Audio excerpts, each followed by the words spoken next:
জিলা স্কুলের একটা ছেলের বেসিক আর ওই যে একেবারে অজপড়াগা, আমি একদম অজপড়াগা থেকে আসছি, তার বেসিক কিন্তু সমান হয় না। এখন জেনুইনলি স্টুডেন্টরা পড়া শিখবে, জেনুইনলি পড়তে হবে, টপিকটা বুঝতে হবে, ওকে পরীক্ষা দিয়ে নাম্বার পেতে হবে, তারপরে পরের ক্লাসে যাচ্ছে। তো এখন আর ওই ফাঁকি ঝুঁকির সুযোগ নাই।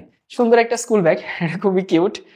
তারপরে হচ্ছে ফ্রেশ থেকে ওদের জন্য এরকম এক বক্স কলম, ও যতবারই কলম হারাক কোনো সমস্যা নেই, ওদের জন্য আছে খাতা, স্কেল, অনেক কিছু গিফট আসলে ওদের জন্য থাকছে। আসসালামু আলাইকুম সবাইকে। ইউজুয়ালি শিখর ইউটিউব চ্যানেল বা ফেসবুক থেকে ভিডিও যায় যারা 9, 10, 11, 12-এ পড়ে ওদের জন্য, কিন্তু এই ভিডিওটা একটু কাঁচা বাচ্চাদের জন্য, যারা 6 থেকে 9 পর্যন্ত আছে তাদের জন্য। তো যদি এমন কেউ দেখে থাকেন যাদের এরকম কোনো স্টুডেন্ট আছে, তাহলে এই ভিডিওটা তাদের জন্য। এবং 10 বা 12 মিনিট ধরে আমি কথা বলবো, আশা করি পুরোটা শুনলে আপনার এই সময়টা নষ্ট হবে না। অথবা যদি কোনো আঙ্কেল আন্টি থেকে থাকেন যে আপনার স্টুডেন্ট 6 থেকে 9 এই রেঞ্জের মধ্যে পড়াশোনা করে, তাহলে এই ভিডিওটা আপনি একটু মনোযোগ দিয়ে দেখবেন, ইনশাল্লাহ আপনার এই সময়টা নষ্ট হবে না। তো আসলে একটা মজার ফ্যাক্ট বলি, সেটা হচ্ছে যে ক্লাস 9-10-এ আমরা একটা স্টুডেন্টকে মেধাবী বলি, মানে আমরা আমাদের ছোট ভাইকে বা বাচ্চাদেরকে বলি আমার বাচ্চাটা মেধাবী না, অথবা ওর বাচ্চাটা মেধাবী বা ওই ছেলেটা মেধাবী। আসলে ক্লাস 9-এ কোন বাচ্চাটা মেধাবী হয় জানেন, বা কোন বাচ্চাটাকে আমরা মেধাবী ট্যাগ দেই? যারা 6, 7, 8 এই 3 ক্লাসে সবকিছু বেসিকটা ক্লিয়ারভাবে বুঝে তারপর 9-এ উঠছে, ওই ছেলেটাকে আমরা 9-এ বলি মেধাবী। আমরা ওর পাসটা কিন্তু জাজ করি না, জাস্ট 9-এ ওর পারফরমেন্স দেখে মেধাবী বলি। কারণ ও একবার পড়লে হয়ে যায়, ও 2বার পড়া লাগে না। ওর কেন হয়ে যায়? কারণ ওর বেসিকটা সুপার স্ট্রং, ও 6, 7, 8-এ খুব ভালো মতো পড়াশোনা করছে। আবার আমরা বলি যে আমার এই বাচ্চাটা মেধাবী না বা ওই বাচ্চাটা মেধাবী না। কেন মেধাবী না? ওর 10বার পড়া লাগে বা পড়লেও মনে থাকে না। কেন মনে থাকে না? কারণ ওর 6, 7, 8টা আসলে বেসিকটা ক্লিয়ার করা নেই, এই জন্য ওকে আমরা মেধাবী বলি না। তো আসলে খেয়াল করছেন যে মেধাবী নাকি মেধাবী না, এটা আসলে এই 6, 7, 8 থেকে একটা স্টুডেন্টকে নির্ধারণ করে দেয়। তো এইখানে আসলে কোনো রকমের গাফিলতি করার সুযোগ নেই, এখানে কোনো রকমের ছাড় দেওয়ার সুযোগ নেই, নাম্বার 1। আরেকটা মজার ব্যাপার আছে যে একটা স্টুডেন্ট যখন 6, 7, 8-এ পড়ে, সে একেবারে কোনো একটা গ্রামের স্কুলে পড়াশোনা করে, অথবা মফস্বল হোক, জেলা শহর হোক, থানা শহর হোক, এরকম জায়গায় পড়াশোনা করে। আবার এদিক দিয়ে ঢাকায় অথবা বিভিন্ন বিভাগীয় শহরে বা যারা জিলা স্কুলে পড়াশোনা করে, ট্রাস্ট মি, জিলা স্কুলের একটা ছেলের বেসিক আর ওই যে একেবারে অজপড়াগা, আমি একদম অজপড়াগা থেকে আসছি, তার বেসিক কিন্তু সমান হয় না। কিন্তু ওই ছেলেটা আবার যখন এইচএসসি পরীক্ষা দেয় বা যখন কলেজে উঠে, তখন কিন্তু আবার সবার সাথে কম্পিট করতে হয়।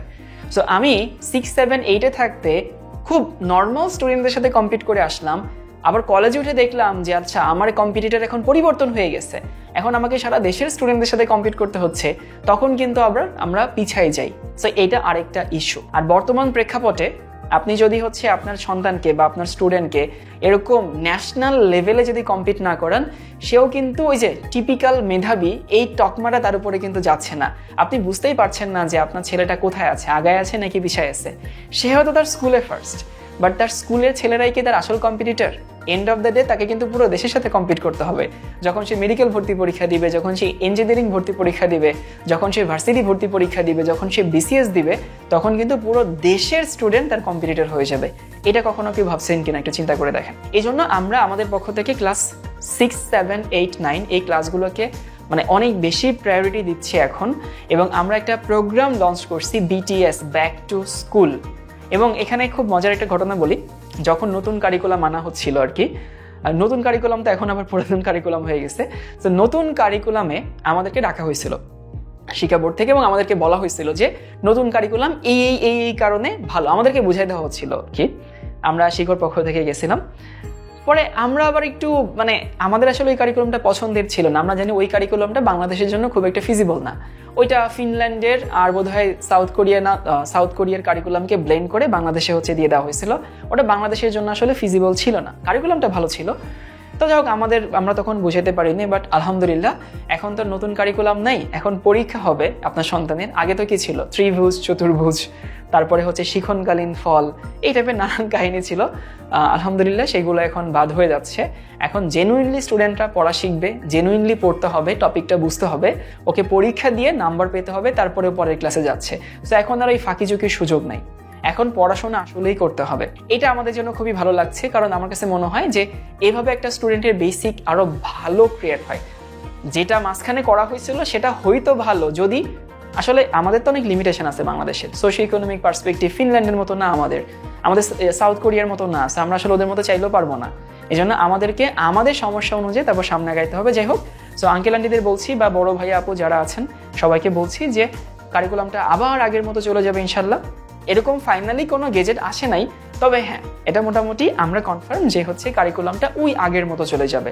সো এখন পড়তে হবে, শিখতে হবে, বুঝতে হবে, পরীক্ষা দিয়ে পরের ক্লাসে যেতে হবে, নাম্বার এখানে থাকবে পরীক্ষার উপরে। সো আপনি যদি আপনার সন্তানকে 6, 7, 8 এই ক্লাসগুলোতে একেবারে বেসিক বিল্ড আপ না করেন, প্রপার কম্পিটিশনের মধ্যে গিয়ে যদি না নেন, পরবর্তীতে কিন্তু ওকে আমরা বলবো যে মেধাবী না, ও ডাম্প হয়ে গেছে। আর সেটার জন্য এখন অনলাইন এডুকেশন ছাড়া আসলে পসিবল না। কেন পসিবল না? ওই যে বললাম, ও যদি লোকালি থাকে, ও লোকালি কয়েকটা স্টুডেন্টের সাথে কম্পিট করছে, নিজের অবস্থানটা কিন্তু বুঝতে পারবে না। কিন্তু আমাদের কাছে সব জেলা স্কুলের স্টুডেন্টরা পড়ে, ঢাকার যে নামি দামি স্কুলগুলো আছে, ভিকারুন্নেসা আছে, হলি ক্রস আছে, সেন্ট্রাল গভর্নমেন্ট আছে, মতিঝিল আইডিয়াল আছে, বা আরও অনেক স্কুল আছে, সেই স্কুলের ছেলেরা আমাদের কাছে পড়ে, ক্যাডেট কলেজের ছেলেমেয়েরা আমাদের কাছে পড়ে। তো দেখা যায় যে সব স্টুডেন্টদের মধ্যে ওর একটা কম্পিটিশন হচ্ছে, ও নিজের জায়গাটা বুঝতে পারছে। একটা ক্যাডেট কলেজের ছেলেরাও যা শিখতে পারছে, ও কিন্তু তাই শিখতে পারছে। একটা মতিঝিল আইডিয়ালের মেয়ে বা একটা ভিকারুন্নেসার মেয়ে যা শিখছে, ও কিন্তু তাই শেখার সুযোগটা পাচ্ছে, এই সমাধানটা আছে। তারপরে একটা সমস্যা হয় যে বাবা অনলাইনে তো পড়াবো আমার ছেলেকে বা আমার মেয়েকে, অনলাইনে পড়ালে কি ও বিপথে যাবে কিনা, কারণ এখন ফেসবুকে অনেক ডিস্ট্রাকশন আসে। মজার ব্যাপার হতেছে আমাদের কোনো ক্লাস আসলে ফেসবুকে হয় না, আমাদের কিচ্ছু ফেসবুকে নাই। ওদের সমস্ত ক্লাস, ওদের রুটিন, ওদের ডাউট সলভ ক্লাস, ওদের হোমওয়ার্ক সাবমিশন সবই কিন্তু একটা অ্যাপের মধ্যে হয়, শিখো অ্যাপ। তো আপনারা যদি চান শিখো অ্যাপটা একটু ঘুরে দেখে আসতে পারেন, আপনাদের ভালো লাগবে। মানে শিখো অ্যাপটা এত জোস করে ডিজাইন করা, সব কিছুতে ইউজার ফ্রেন্ডলি। ক্লাস বলেন, আমাদের নিজস্ব কিন্তু স্ট্রিমিং সফটওয়্যার আছে। অনেক সময় দেখা যায় যে অনেকে জুমে পড়ে, আমরা কিন্তু জুমে পড়াই না, আমাদের নিজস্ব স্ট্রিমিং ব্যাপার আছে, আমরা নিজস্ব স্ট্রিমিং সফটওয়্যার দিয়ে স্ট্রিম করি। আমাদের এক্সাম সিস্টেমও নিজস্ব, আমাদের সব কিছু কিন্তু অ্যাপের মধ্যে। ফেসবুকে, ইউটিউবে আমাদের কিছুই নাই। যদিও এই ভিডিওটা আপনারা ফেসবুক, ইউটিউবে দেখছেন, এটা অন্য ইস্যু, বাট লাইভ ক্লাস বা মেইন কোর্সের যে ক্লাস সেগুলো কিন্তু হইতেছে ফেসবুক, ইউটিউবে যায় না। সো এখানে ডিস্ট্রাকশনের কোনো সুযোগ নাই। তারপরে আসি, আমি আমার কথা বলি। আমি পড়াশোনা করছি নটরডেম কলেজে। আমি জানি এখানে অনেক আঙ্কেল আন্টি আছেন যারা তাদের ছেলেকে নটরডেমে পড়াতে চান। সো ক্লাসে কি সাথে খালি আমরা পড়াই না তো, অনেক গল্প হয়, কথা প্রসঙ্গে অনেক কলেজের গল্প হয়, স্কুলের গল্প হয়। আমাদের এখানে নটরডেম কলেজের ছেলেরা আছে, এখানে বুয়েটের ভাইয়েরা আছেন, মেডিকেলের ভাইয়েরা আছেন, ভার্সিটির ভাইয়েরা আছেন, ক্যাডেট কলেজের ভাইয়েরা আছে। এরকম অনেক টিচারের সমন্বয়ে এখানে আসলে একটা টিচার প্যানেল তৈরি হয়েছে। এবং এই প্যানেলের সংস্পর্শে থাকা, মানে আমি আসলে 9, 10 তো দূরের কথা, মানে 10-এর শেষের দিকে গিয়েও কোনো একজন বুয়েটের ভাইয়া, মেডিকেলের ভাইয়া, ঢাবির ভাইয়াদের সাথে কথা বলাটা আসলে ওরকম পাইতাম না, সান্নিধ্যে পাইতাম না। সেটা কিন্তু আপনার বাচ্চারা পাচ্ছে এত অল্প বয়সে। সো এটা কিন্তু ওকে ফিউচার সম্পর্কে ওকে আরও সচেতন করে দিচ্ছে। ও বুঝতে পারছে যে আমি কোন দিকে যাব, বুয়েটে কি হয়, মেডিকেলে কি হয়, ঢাকা ভার্সিটিতে কি হয়, ডাক্তার হইলে কি কি সুবিধা অসুবিধা আছে, ইঞ্জিনিয়ারিংয়ে কি কি সুবিধা অসুবিধা বাংলাদেশে আছে, সব কিছু কিন্তু ও ভালো মতো জানতে পারছে। এটা একটা সুবিধা আছে। এরপর আসি আমাদের রিপোর্ট কার্ড।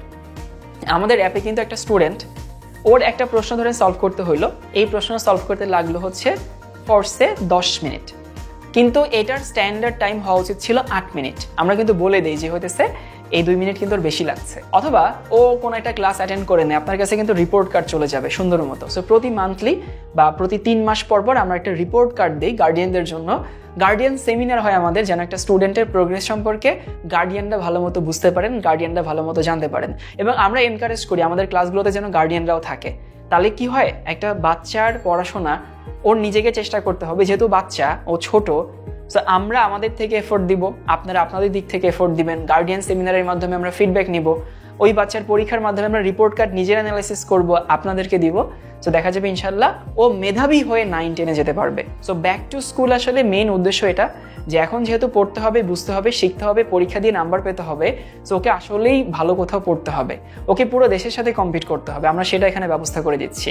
ওর দরকার একটা ডিস্ট্রাকশন ফ্রি এডুকেশন মিডিয়া, শিখো সেইটা এনশোর করছে। এবং শিখোর সাথে অনেকগুলো বড় বড় ব্র্যান্ডের পার্টনারশিপ আছে। আমি তো আপনাদেরকে বলে দিই আপনাদের বাচ্চাদের জন্য। সো শিখোর সাথে ফ্রেশের পার্টনারশিপ আছে, শিখোর সাথে ওয়ালটনের পার্টনারশিপ আছে, এগুলো কিন্তু পার্টনারশিপ। শিখোর সাথে হচ্ছে আর কি জানি আছে, গ্রামীণ ফোনের একটা সিম, ওদের সাথে স্কিটো, ওদের সাথে পার্টনারশিপ আছে।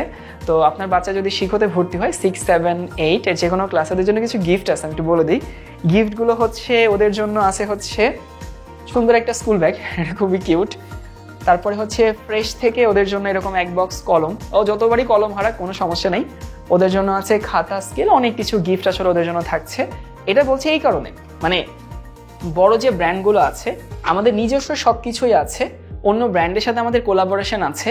সো একটা স্টুডেন্টের আসলে যা যা দরকার আমরা সব কিছু প্রোভাইড করি। আমরা চাই যে আপনার বাচ্চাটা মেধাবী হয়ে 9-10-এ উঠুক, আমরা চাই ও সারা দেশের সাথে কম্পিট করে তারপরে হচ্ছে আগে থেকে ওর নিজের অবস্থানটা জানুক। আমরা আমাদের এন্ড থেকে সর্বোচ্চ চেষ্টা করি। আপনাদের এফোর্টটা যদি থাকে, আপনারা যদি আমাদেরকে ফিডব্যাক দেন, তাহলে ইনশাল্লাহ ওরা ভালো কিছু করবে। আর ওরা ভালো কিছু করলে আসলে দিন শেষে বাংলাদেশ সামনে এগিয়ে যাবে।